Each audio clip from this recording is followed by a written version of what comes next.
Hi everyone, how you all doing? Welcome back to the channel for another day of transfer drama, transfer movement, things actually finally happening. First question is, where am I? I am here in a petrol station at Newcastle Airport.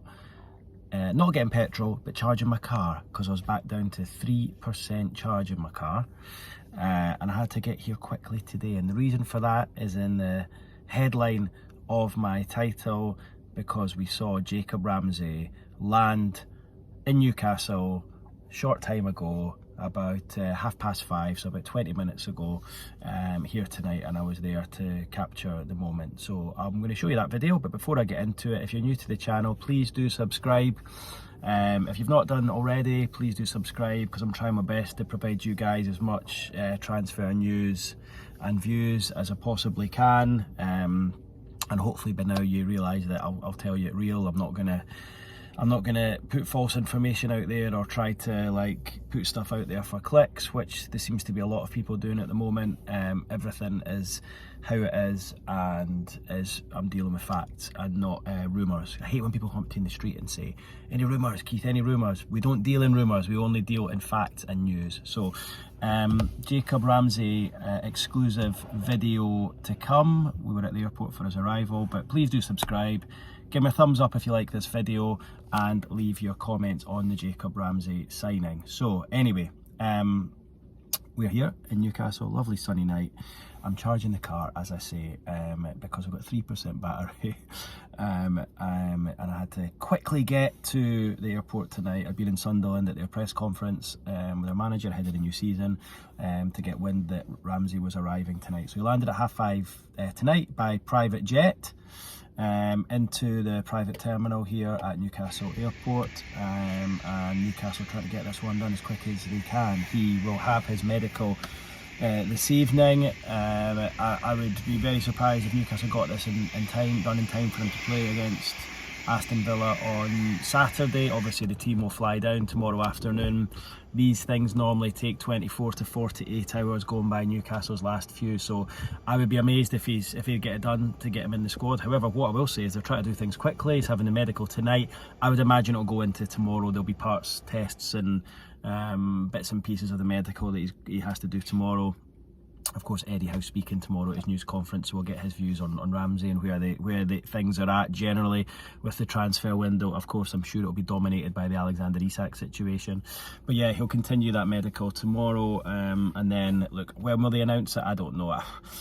I would be surprised if it's done before the game on Saturday. I wouldn't be surprised if it's maybe later on Saturday, result dependent, or maybe even on Sunday. But let's wait and see. It feels like everything's trying to get done quickly. The fact that he got picked up quickly there, shot off away to the hospital to start the medical. He's got a few other bits and pieces to do. Got to sign the contract. I don't think it's I don't think it's fully done yet. Although the medical is starting, there's an agreement in place. But obviously he's got to have the medical. He's got to sign the contracts. All the official stuff's got to be done. But it has been a whirlwind few days. I think I said to you yesterday, I got wind of this on Monday, and there was a period yesterday, Wednesday, where I was told it might not happen. It was in the balance. We weren't sure if it was going to happen. And then I think last night there was another slight issue, a bit of a hold up. We thought he could have been in here last night, but instead it's been put back to today. But I think everything's been ironed out now, and Ramsey's happy with the deal.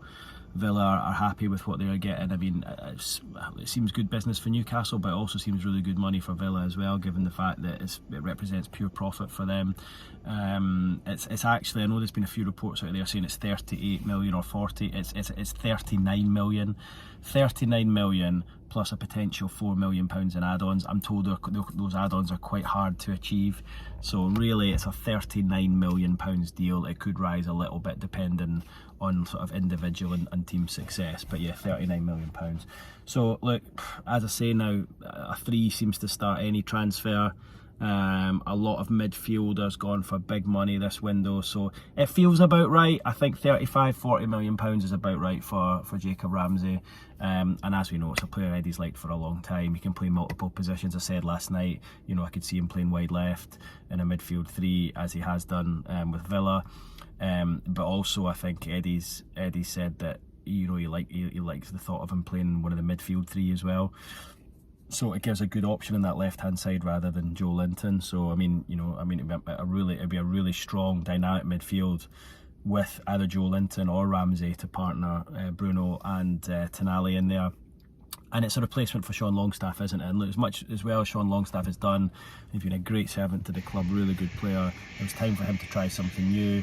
Newcastle have got a younger player, fresh, new ideas, probably gets around the pitch a little bit more than what Sean does.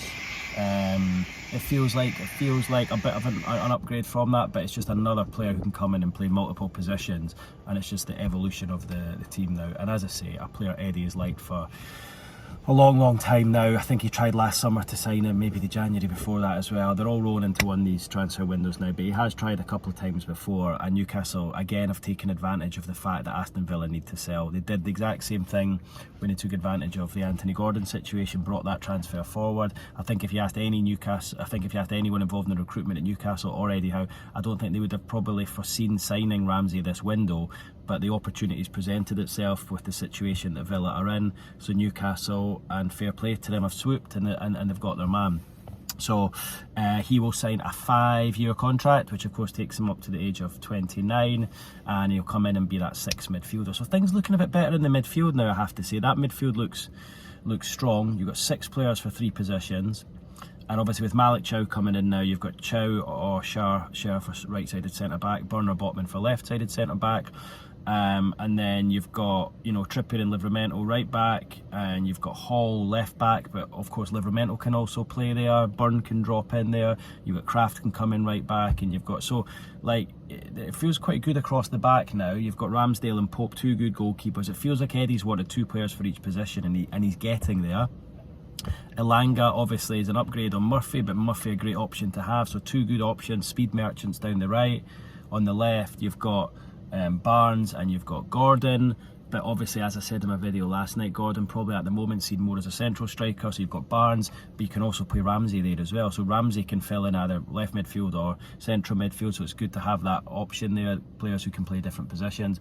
But the one issue of course is the centre forward position, and you go into the weekend game against Villa really without a recognised central striker other than Osula. I don't see Osula starting the game, I see Anthony Gordon starting the game, so that's something that needs to be sorted out. Now if Alexander Isak ends up staying and we manage to get his head into the right position to play, and Eddie wants to play him, to have him, and then hopefully Wissa, you've got that for me is 2 really good options.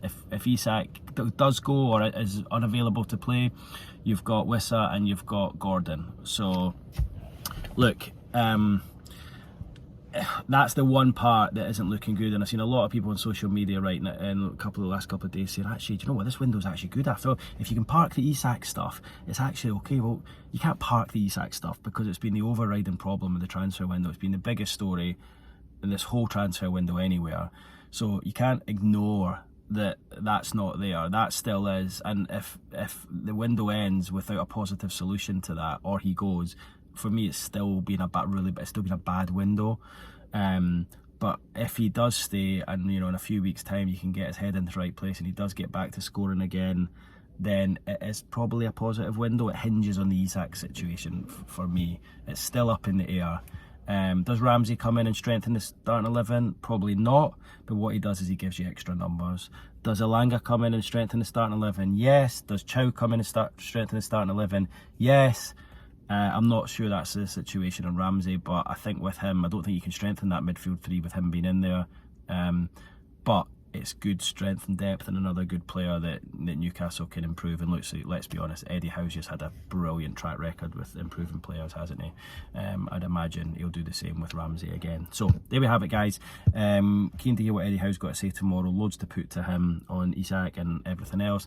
Another one in the door though. It's beginning to take shape. Newcastle working quietly, diligently in the background, just to try and get the right players in at the right prices. I reckon, I need to do my maths, but I reckon that's more than £130 million spent already this transfer window. I reckon it was about 130 you had to spend. So it'll be interesting to see what happens now with the Isak situation. I mean, have they brought Ramsey forward from January money? Maybe. if Isak still goes, then you've got more money that you can still go and spend again. So there's a lot to happen. Still got, what, over 2 weeks to go. But look, things beginning to take shape, and it's nice to see arrivals come in and players who, of course, want to sign for Newcastle. All right, guys, leave your thoughts below. I'll be back with a video tomorrow after Eddie's press conference. Cheers now.